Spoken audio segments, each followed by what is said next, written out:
எந்த விதமான பயனுமே இல்லை. வணக்கம். இன்னைக்கான வீடியோவில் ஃப்ரீ ஸ்டைல் சிலம்பம் மற்றும் ஸ்டண்ட் சிலம்பத்தை பற்றி தான் பார்க்க போகிறோம். அதாவது ஃப்ரீ ஸ்டைல் சிலம்பம் அப்படிங்கிற பேரில் சிலம்பத்தில் உள்ள அடிப்படை சுத்துக்களோட சேர்த்து புதிய சுத்து முறைகளை ஆட் பண்ணி இவங்களே புதுசாக ஒரு சுத்து முறைகளை செய்கிறாங்க. அதை பயங்கர ஃபாஸ்ட்டாக செஞ்சு அதை சிலம்பம் அப்படின்னு சொல்லி வீடியோவாக போடுறாங்க. அது மட்டும் இல்லாமல் அந்த சுத்து முறைகளை பசங்களுக்கும் சொல்லித்தராங்க. அவங்க செய்யக்கூடிய சுத்து முறைகளில் ஏதாச்சும் பயன் இருக்கா அப்படின்னு கேட்டோம் அப்படின்னா எந்த விதமான பயனுமே இல்லை. அது பார்க்க அழகாக இருக்குது அப்படிங்கிற ஒரே காரணத்துக்காக தான் இதை செய்கிறாங்க.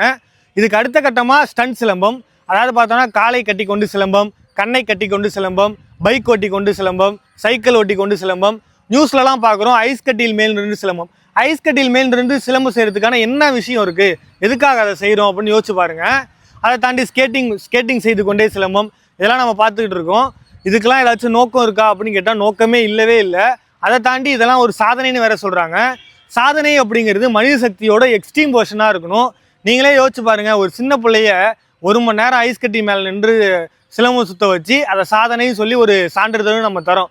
அதை முழுக்க அந்த பிள்ளையை நம்ம ஏமாத்துறதுக்கு தான் சமம். ஏன்னா அந்த பிள்ளைக்கு தெரியாது, அந்த பிள்ளை இது உண்மையிலே சாதனைன்னு சொல்லி நம்பிட்டு இருக்கோம். அப்போ உண்மையான சாதனையை பற்றி அந்த பிள்ளைக்கு தெரிய வரும்போது இதெல்லாம் ஒரு சாதனையா அப்படின்னு நினச்சி பார்க்காதான் நீங்களே யோசிச்சு பாருங்கள். உங்களோட சுய லாபத்துக்காக இந்த மாதிரி விஷயங்களை தயவு செய்து செய்யாதுங்க. இதை செய்யும் போது கலை அழியுமா அப்படின்னு கேட்டிங்கன்னா கலை அழியாது, கலைஞர்கள் தான் அழிவீங்க. அதுக்கடுத்து நீங்கள் அடுத்த தலைமுறைகளுக்கு ஒரு தப்பான எடுத்துக்காட்டாக இருப்பீங்க அப்படிங்கிறதையும் தெரிஞ்சுக்கோங்க. நன்றி.